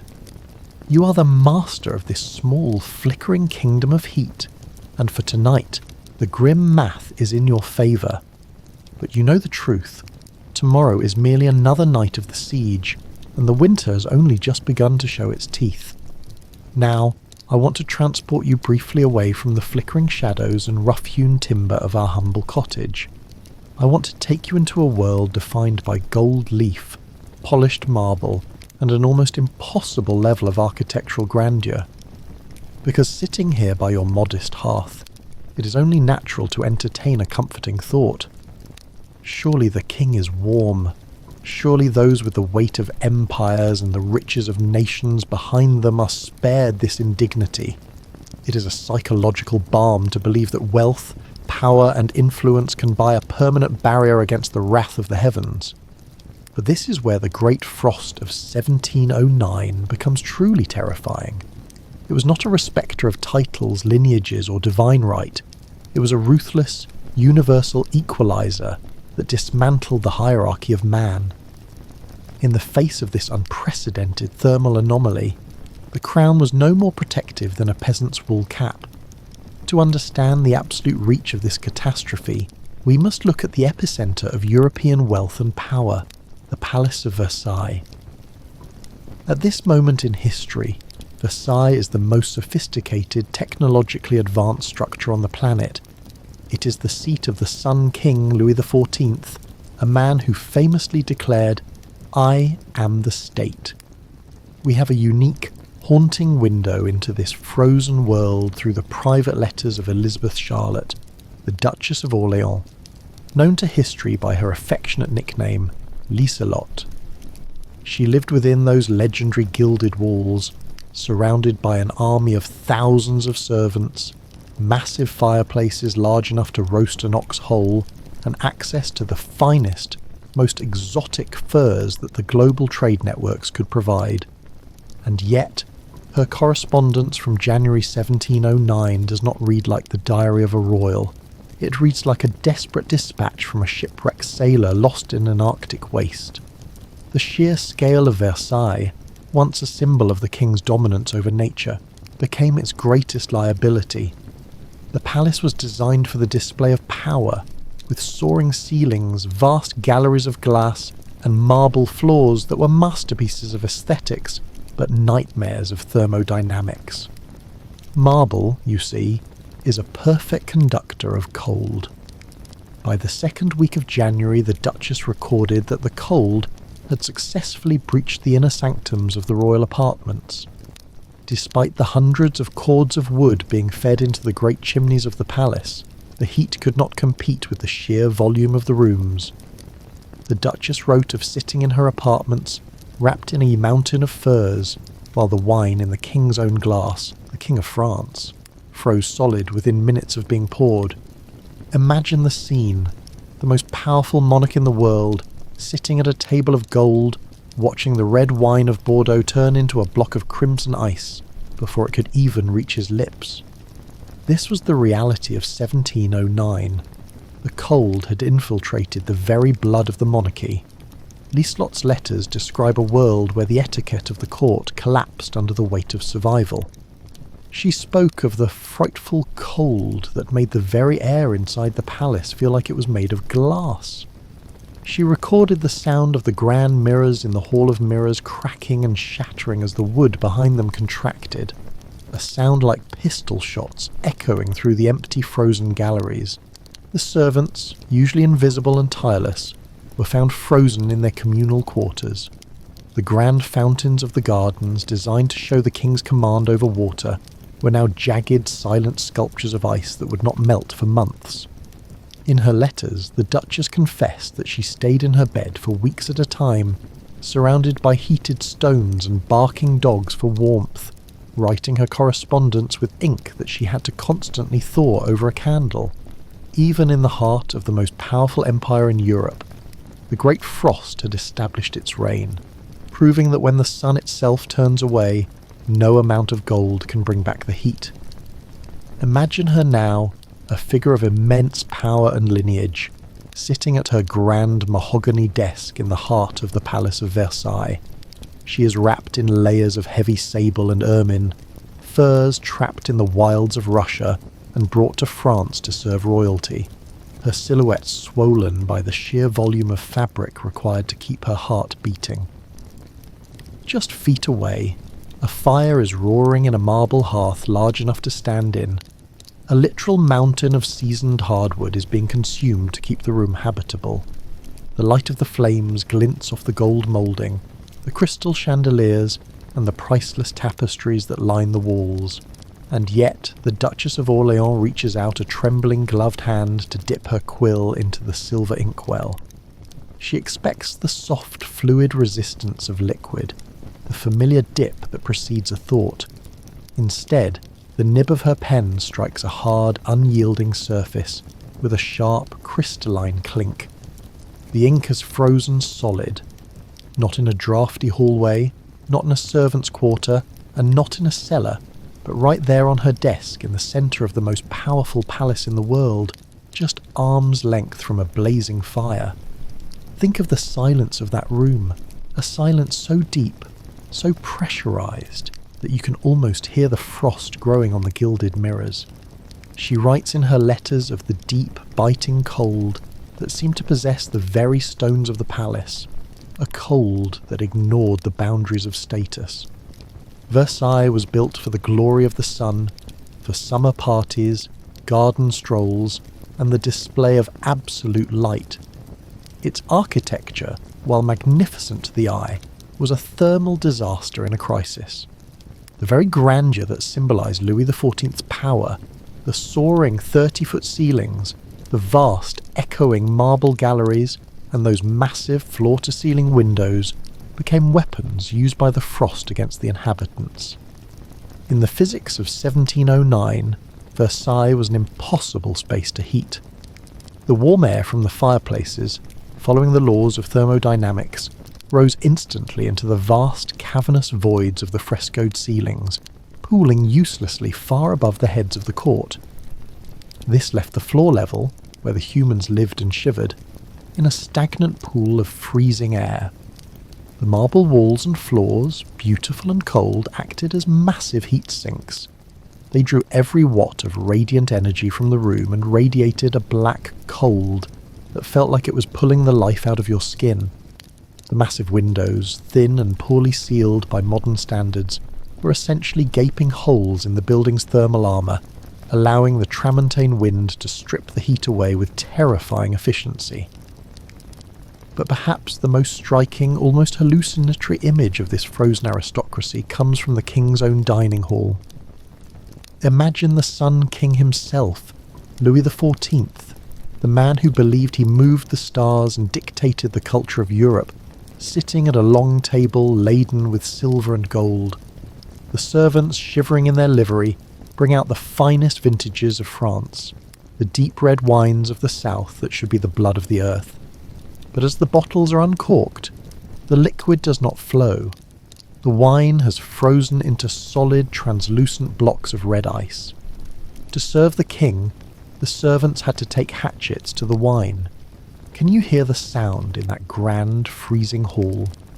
The rhythmic, metallic thud and crack of a hatchet striking a block of frozen Bordeaux on a silver platter. The King of France sat in his dining hall, with the air temperature below freezing, eating shards of frozen wine from a spoon like a child eating snow. The wine, meant to warm the spirit and gladden the heart, had become a cold, jagged reminder of his own vulnerability. The Sun King was being defeated by the absence of the sun, forced to consume his own luxury in a state of calcified suspension. This is the great irony of 1709. Back in your small, low-ceilinged cottage, buried under your thatch and snow, you were actually better off than the King of France. While the halls of Versailles were hemorrhaging heat into their vast, gilded ceilings, your humble dwelling has become a fortress of thermal efficiency. Your space was condensed, your heat was trapped by the very humbleness of your surroundings. Your ceiling is low, hovering just above your head, trapping the rising warmth of the fire exactly where you need it, around your body. Your windows are small, mere slits in the thick stone, minimizing the surface area through which the tramontane can steal your life. Your space is condensed, and every object within it, the wooden table, the straw mattresses, the very bodies of your family, acts as a heat sink, holding on to the embers of the day. You are surviving because you are small. The aristocracy is suffering because they are vast. Their opulence had become a trap. There is a profound, brutal lesson written in the frost on your walls. In a true existential crisis, efficiency beats grandeur every single time. The Duchess in her furs and the king with his hatchet were learning the same lesson as the peasant in the field, that nature does not recognize the divine right of kings. It only recognizes the laws of thermodynamics. But once you look past the safety of your heavy wooden door, the horror outside is absolute. It is a world that has been scrubbed clean of life, replaced by a crystalline blue-tinted void. Observers in 1709 recorded scenes that sound more like dark mythology than meteorology. They reported seeing birds, starlings, sparrows, and even powerful hawks, falling from the sky mid-flight. Imagine walking across a frozen field and hearing the dry, brittle thud of a creature that was a living thing only seconds before. The moisture in the air was so intense, and the temperature drop so sharp that ice would crystallize on their wings in an instant. The weight of the ice disrupted their aerodynamics, turning them into leaden statues. Or, more terrifyingly, their small hearts simply stopped under the sheer magnitude of the thermal shock. Their internal systems seized as they transitioned from the heat of exertion to the absolute zero of the atmosphere. They hit the frozen groundstone dead, not as feathers and bone, but as jagged pieces of ice. The livestock, the very foundation of your survival, and the economy of the village fared no better. Cattle died in the barns, not from hunger, but from a terrifying mechanical failure of the environment. As they stood in their stalls, the moisture from their breath and the dampness of the straw froze with such speed that their hooves became fused to the ground. They were anchored to the earth by ice, unable to move, their heat slowly draining into the iron-hard floors until they simply toppled over, still frozen to the spot. The barns, usually places of warmth and animal smell, became silent tombs of frozen statues. And then there was the death of the land itself. This was not just a bad harvest, it was an agricultural apocalypse. The Great Frost of 1709 struck at the very heritage of Europe. The legendary vines of Bordeaux, some of which had produced wine for centuries, did not just wither, they exploded. Just like the oak trees in the forest, The sap within the vines froze and expanded with such violent force that the wood shattered in the dark. You could hear it from your cottage, a series of sharp, rhythmic cracks echoing across the hillsides like the firing of a regiment, as the vineyards of France were systematically destroyed. In the south, the olive trees of Provence, symbols of peace and endurance that had stood since the Roman times, turned into blackened skeletal ruins. The olive oil, the liquid gold of the Mediterranean, froze in its jars, and the trees themselves burst open, their bark peeling back like scorched parchment. You hear this happening throughout the night. It is a symphony of destruction played in the key of ice. You hear the silence of the birds, a heavy, unnatural quiet that replaces the usual evening chatter. You hear the absence of the usual night sounds, no rustle of small mammals in the thatch, no distant howl of a wolf. Even the predators have gone to ground. The world has been scrubbed clean by the frost, reduced to its most basic frozen elements. It is a landscape of high contrast shadows and shimmering lethal beauty, where the only thing moving is the wind, and the only thing living is the small, stubborn fire in your hearth. You realise, as you listen to the distant crack of another ancient vine shattering, that the world you step out into tomorrow will be fundamentally different from the one you left behind. The mind is a peculiar, fragile instrument. It is designed for horizons, for the processing of change, and for the intake of new visual stimuli. But when that instrument is trapped within the same 4 rough-hewn stone walls for weeks on end, stripped of the sun and the sky, it begins to fracture. By the time the calendar turns to February 1709, the world inside the cottage has undergone a terrifying psychological shift. The novelty of the snow, that initial sparkling wonder that brought children running to the windows in early January to watch the white flakes dance, has completely, utterly vanished. The adrenaline that fueled the initial freeze, that frantic, desperate, high-stakes energy used for nailing blankets over window frames and banking the first massive fires, has long since faded into memory. What remains in its place is a dull, aching and leaden endurance. This is what the survivors of that year began to call the long night. It is not a night measured in hours or clock ticks. It is a night measured in months. It is a period where the sun is merely a pale, heatless disk that tracks low across the grey sky, providing no comfort, no warmth, and no hope. You're battling cabin fever, a psychological erosion that begins at the very edges of your peripheral vision. When the horizon is removed, when your entire explorable world is reduced to the 10 feet of distance between the straw mattress and the hearth, the mind begins to turn on itself. The walls don't just feel closer, they feel heavy, as if the stones themselves are leaning inward, exhaling the cold they've absorbed from the void outside. The air in the cottage has undergone a physical change. It has become thick, visceral, and almost solid. It is no longer something you simply breathe. It is something you wear, like a heavy, invisible coat. It is a stagnant cocktail of scents that never leaves the rafters, a dense olfactory soup that tells the story of your confinement, the sharp, acrid tang of wood smoke that hangs low in the room, making your eyes sting and your throat perpetually raw, the heavy, oily, musky smell of unwashed wool blankets that have been lived in, slept in, and sweated in for 60 consecutive days, the lingering savoury ghost of old food, the salt pork, the boiled turnips, and the metallic, sulphurous scent of iron pots that have been boiling for weeks. But you cannot open the door to clear the air. To open that door, even for a few seconds to let out the smoke, is to commit a slow-motion suicide. To open the door is to let the predator back in. The tramontane wind is still out there, circling the house like a starving, patient wolf, waiting for the slightest breach in your thermal armour to strip the heat from your home, so you remain a prisoner of your own safety. You turn inward, physically and mentally. In this state of enforced confinement, the hearth, the glowing, pulsing centre of the room, becomes your entire universe. It is the sun, the stars, and the magnetic compass by which you navigate your existence. There is a meditative, almost hypnotic state that comes from watching a fire for hours on end.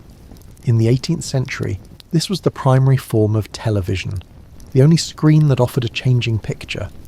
You sit on a low wooden stool, your knees pulled tight to your chest to conserve every single watt of body heat, and you watch the wood consume itself with a focused, silent intensity. You find yourself hypnotized by the anatomy of the fire. You watch the way the oak grain curls and peels under the heat, turning from solid timber into a glowing, translucent landscape of orange, deep red, and violet. You watch the embers pulse with a rhythmic, slow-motion light, like the heartbeat of a sleeping giant hidden beneath the grey ash. You notice tiny jets of blue gas escaping from the fissures in the logs, miniature volcanoes erupting in a microscopic world of cinders. Time in this state loses its linear shape. Hours dissolve into the pulse of the coals, and a day can feel like a century or a mere heartbeat. Because there is nothing else to move your body, you move your mind through stories. This is the era of the oral tradition, not as a quaint hobby or a pastime, but as a vital survival mechanism. In the dim, flickering light, voices become the only threads connecting you to the rest of humanity and to your own history. You recount summers of the past, now distant dreams. You speak of sun-warmed grass and ripe wheat, the only greenery left. You're actively hallucinating a better world to keep your children from being swallowed by the white silence outside. You tend the garden of their minds because the garden of the earth is dead. In this long night, your body enters semi-hibernation.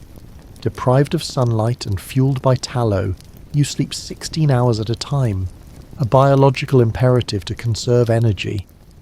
Your vivid dreams become reality, while the grey, smoky room becomes a foggy interlude. There is a dark comfort in this withdrawal. Outside, Europe tears itself apart in the War of the Spanish Succession. But inside this 10-foot radius, the wars of kings do not matter. Life shrinks to a brutal binary. Keep the fire lit. Eat. Survive. This pruning of experience brings clarity. You find profound gratitude in small things. A hot stone in the bed feels like a luxury greater than Versailles. You listen to your child's steady breathing, a victory against the frost. You realise safety is not a guarantee. It is a fragile architecture of will, built log by log. As you bank the fire, you know, as long as the embers pulse, the long night has not won. Eventually the predator's grip loosens, but not gently. The thaw of 1709 wasn't poetic. It was a violent cataclysm. Billions of tons of ice melted at once, turning rivers into battering rams that crushed ancient bridges and mills. The floods drowned the very fields people prayed would feed them. Spring was more terrifying than winter.